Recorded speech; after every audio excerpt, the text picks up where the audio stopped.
name is Rich Luca. This is my wife Leslie, and this is my daughter Kristen. First, I'd like to say thank you to Mrs. Bach and Mrs. Digby. The administrative learning vine takes a lot of patience, persistence, and love.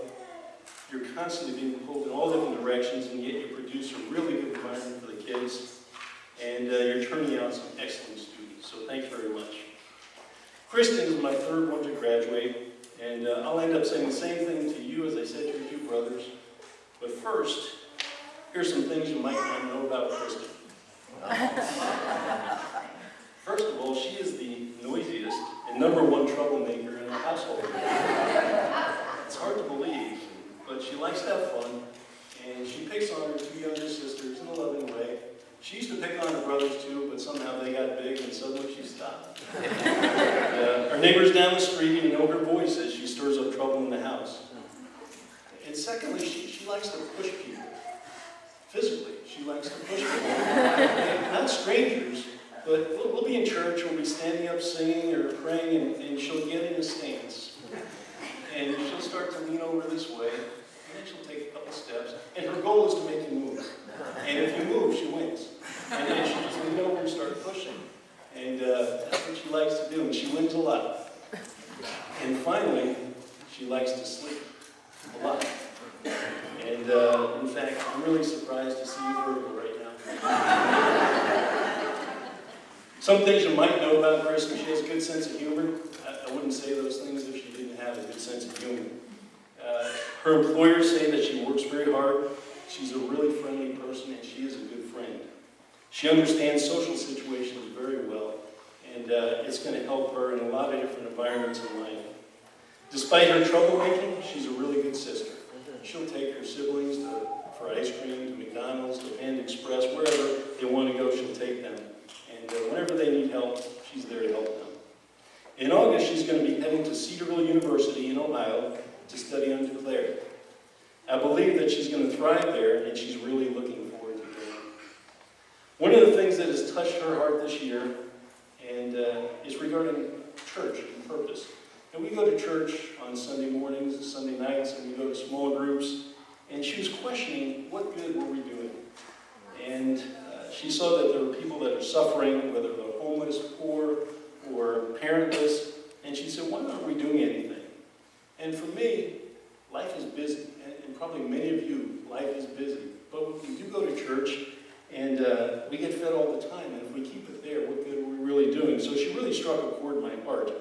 And because of this, we started participating in several different activities where we can help people.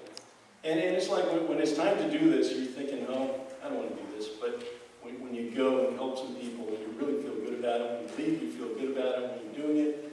And you really changed my heart there, Kristen. I appreciate that. And this is where my charge comes to you.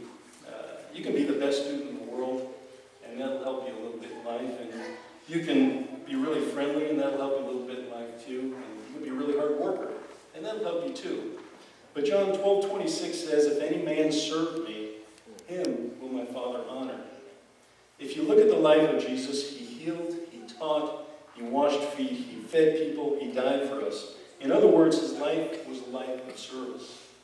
And he did it not only to save us, but to be an example to us. And when you look at Old Testament prophecy for the Savior, a lot of times God is calling the future Savior my servant. So serving is important to God.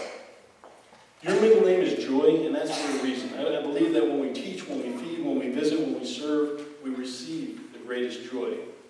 Jesus said, love our neighbors like ourselves. We love to serve ourselves, but we don't get a lot of joy out of that. And everything Jesus said was for our benefit. He knows that when we serve others, we're going to get a much greater benefit than when we serve ourselves. So, Kristen, when you're in school, serve your roommates, serve your teachers, serve other students. When you work, serve the other employees there, serve your manager, serve your customers.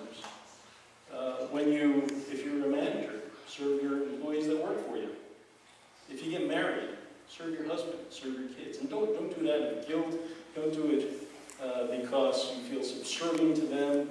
Don't do it so people can run over you. But God has given you gifts, and he wants you to use those gifts to serve. And because from that, you'll get your greatest joy. Kristen, we love you. We're so proud of you and your accomplishments. We can't wait to see what God has for your future. I'm very proud of the speech that you just gave too. Life can get confusing and hard. Work hard to get through those times. When you do decide on a major and you get a job doing whatever you want to do, or when you're married and have kids, work hard for them. Remember that serving others will